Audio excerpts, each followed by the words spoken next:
Jim. Bom dia a todos.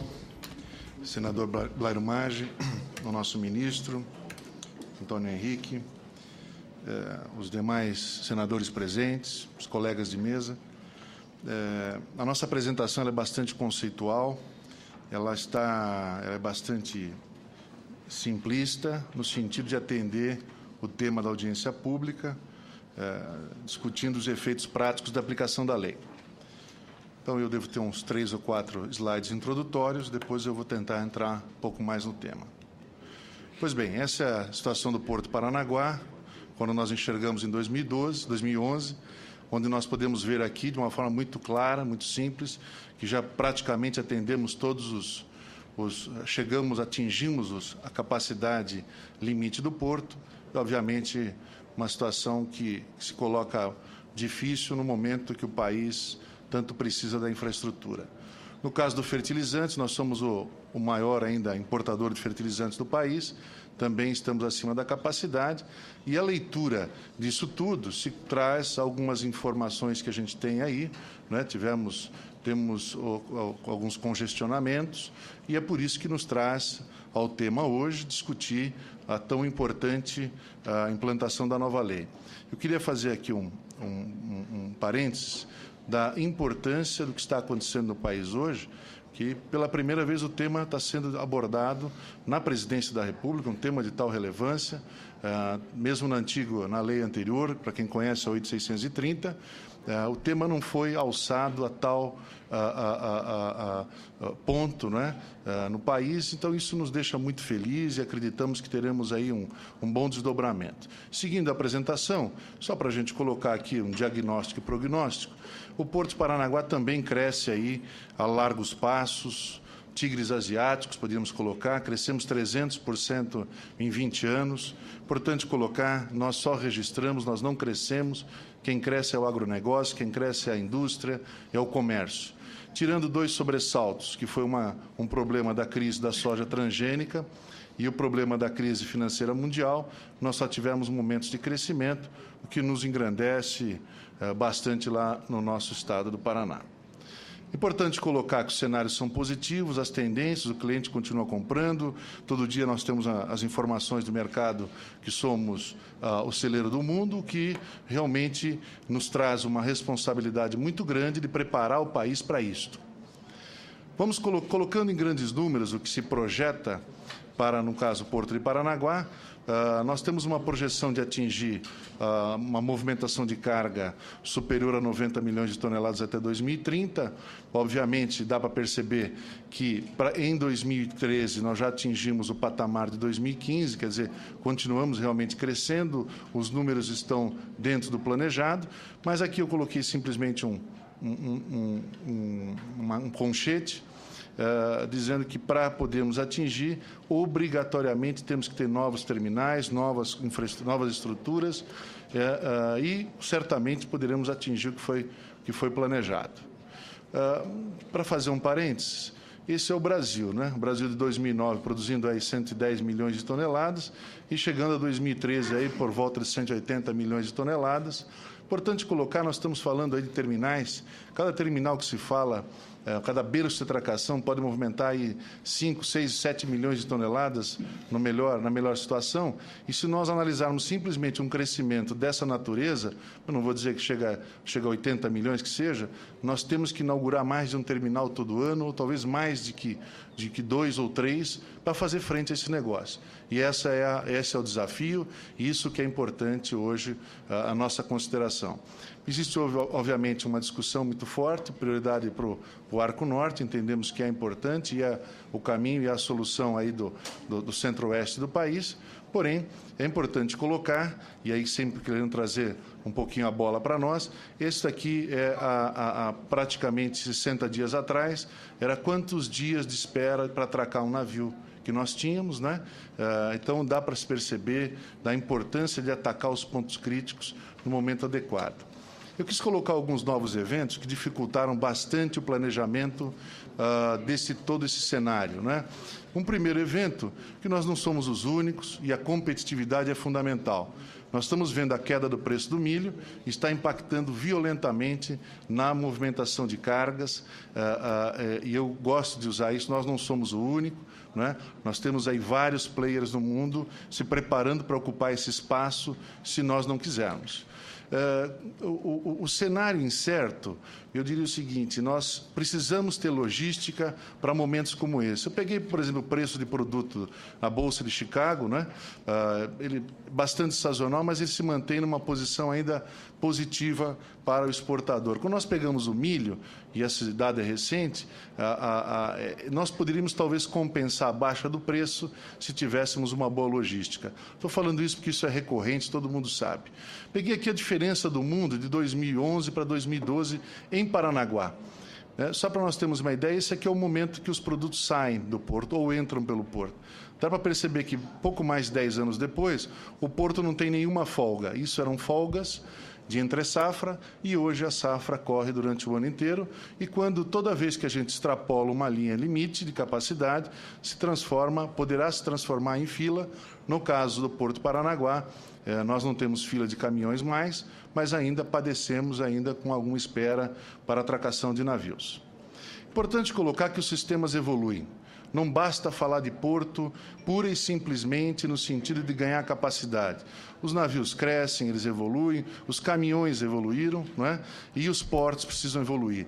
Não basta simplesmente tratar a capacidade flat, ou seja, multiplicar tonelada por dia igual a X% X toneladas ano.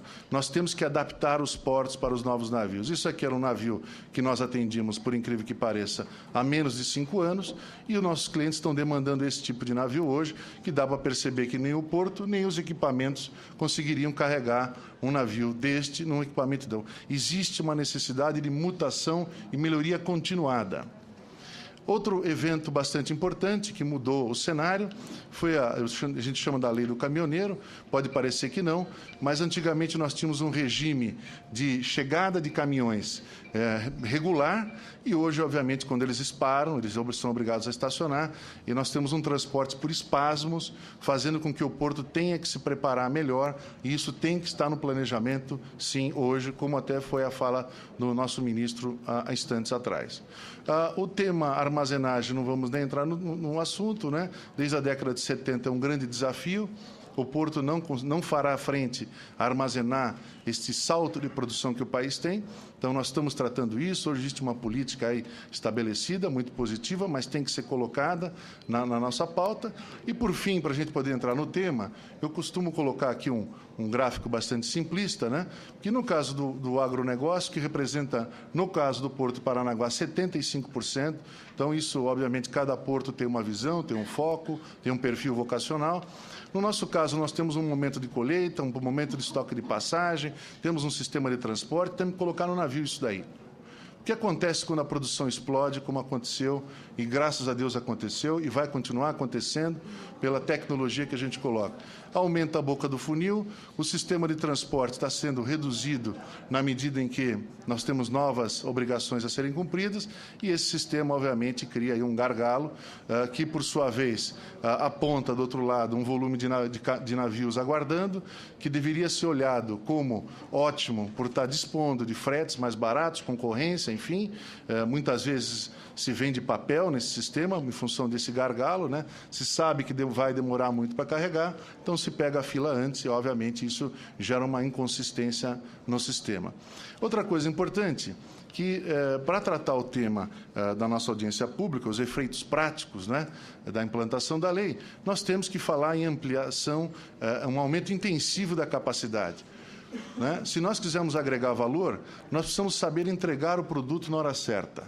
Nós fomos, esse ano, fomos colocados em dúvida mais uma vez, porque os navios saíram de Paranaguá e, em alguns casos, né, tivemos 150 mil toneladas desviadas ao Porto de Rio Grande. Por uma questão óbvia, o cliente quer receber o produto no momento necessário. Nós exportamos em Paranaguá, por exemplo, o farelo de soja, que alimenta a ração animal, e o boi não vai ficar esperando o atraso do navio, até porque pode ser que ele emagreça a ponto de não suportar. Então, nós precisamos entregar produto no momento adequado. E é isso que a gente coloca, nós temos alguns funis a vencer, e este é o tema que a gente vai tratar após essa introdução. No caso do Paraná, o Plano de Desenvolvimento e Zoneamento do Porto, eu até coloquei aqui, pedi autorização para colocar essas logomarcas. Todo o planejamento do Porto de Paranaguá aconteceu em consonância com o que nós chamamos de G7, ou seja, com todas as federações do Paraná, Federação da Agricultura, Federação do Comércio, Indústria, enfim, e através do CAP, homologamos, então, o PDZPO em 2012.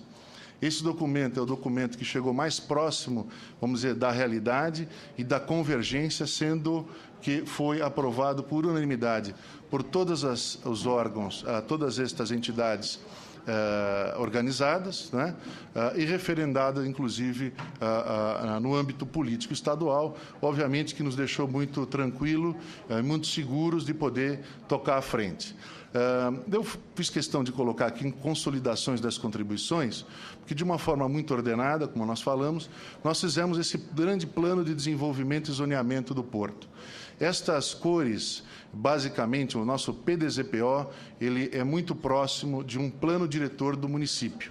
Revisamos tudo que estava atrasado, ou vamos dizer, antigo, o que estava não conforme, e passamos, sim, a fazer uma modelagem, um planejamento de quais ativos operacionais poderiam ser colocados à disposição da sociedade, no sentido de obter arrendamentos e expandir a capacidade do porto.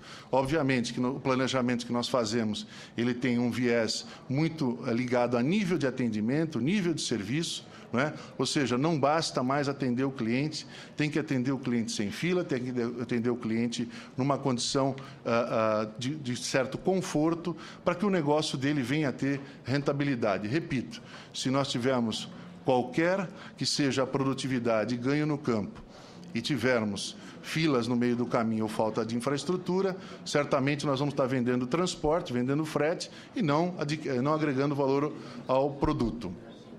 Muito bem. Seguindo em frente, nós tivemos, então, ato seguinte, a MP, obviamente que ela, repito, foi muito importante para o país, está agregando muito, não é? E, obviamente, tivemos lá a audiência pública feita pela CEP e pela ANTAC, e aí tivemos algumas divergências, que são divergências conceituais, muito simples de sanar.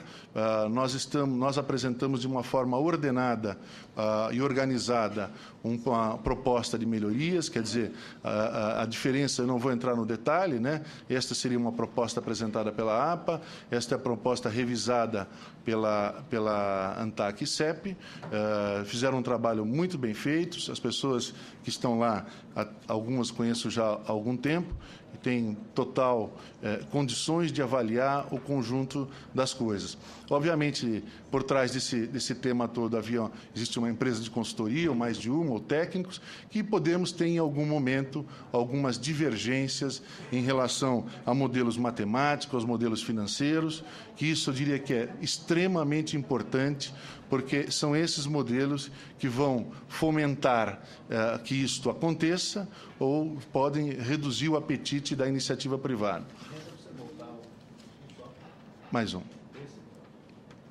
Essa é a proposta da APA. E a próxima é o revisado. Isso, é a proposta colocada pela ANTAC-CEP, né? Ela está muito similar, tem alguns detalhamentos aí, né? Eu fiz um resumo para facilitar, senador. Aqui é uma visão muito conceitual, né? Obviamente, existe uma discussão de demanda, nós estamos lá na frente, eu costumo dizer hoje, nós somos o balcão da reclamação, que o cliente não está satisfeito.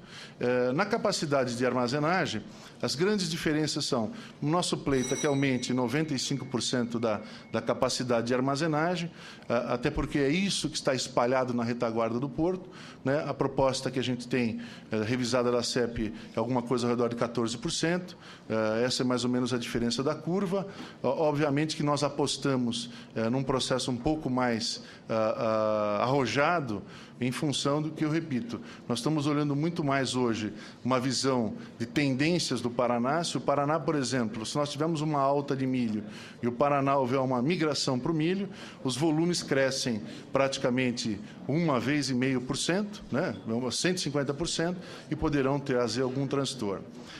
Na parte de berços de atracação, a maior divergência, nossa proposta é um aumento de incorporação de 183%, contra ao redor de 60%, mas quero colocar que a nossa proposta de aperfeiçoamento foi muito bem aceita e está sendo discutida com muito carinho, muito cuidado, né? E, obviamente, nós vamos acatar todas as determinações que vierem da ANTAC e da CEP.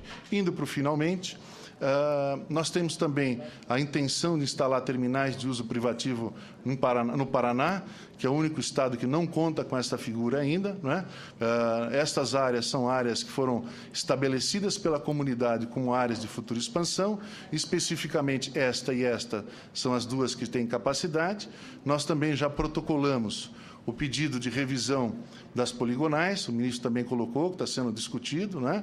Para nós é fundamental para que a gente parta, para a gente que saia da zona, vamos dizer, de trânsito intenso para áreas hoje externas. Eu estou concluindo com esse último slide, que eu não falei muito do que nós estamos fazendo, até que a gente tenha as conclusões dos processos em andamento, nós estamos fazendo hoje o maior programa de investimentos no Porto de Paranaguá. Esse ano já licitamos 222 milhões em diversas obras, que eu não vou listar, e temos já, no início de 2014, autorizados 220, praticamente o mesmo valor, para licitar agora. Isso está trazendo um salto de gestão muito grande, estamos trocando carregadores de navios, shiploaders, enfim. Para concluir, senador, eu só queria fazer um apelo bastante importante. No estado do Paraná, nós temos uma figura chamada corredor de exportação. O corredor de exportação hoje, ele é o equilíbrio das forças, ele é muito forte, muito intenso, regula preços e, além de regular preços, ele tem uma visão, é a única forma dos produtores menores conseguirem fazer um embarque CIF. Ou seja, é a única forma dos produtores menores conseguirem atingir a lei-mar e atingir o comércio internacional, que não seja através de uma trade. Isso, sob o ponto de vista de Estado, é muito importante para nós. Quero colocar que, no Paraná, nós temos um volume de cooperativas muito grande. As cooperativas no Paraná, este ano, devem faturar algo em torno de 45 bilhões de reais. Somente para a gente ter uma referência do que isso, da referência deste valor, este valor é maior do que do orçamento de 23 estados do Brasil, inclusive maior que o investimento, do que o orçamento do governo do Estado do Paraná. Então, a nossa preocupação em manter algumas condições, ela tem fundamento, e eu tenho certeza que está sendo muito bem conduzida e tratada junto ao governo federal. Queria agradecer a oportunidade, pedir desculpas se eu excedi meu tempo, e me coloco à disposição para eventuais dúvidas. Obrigado.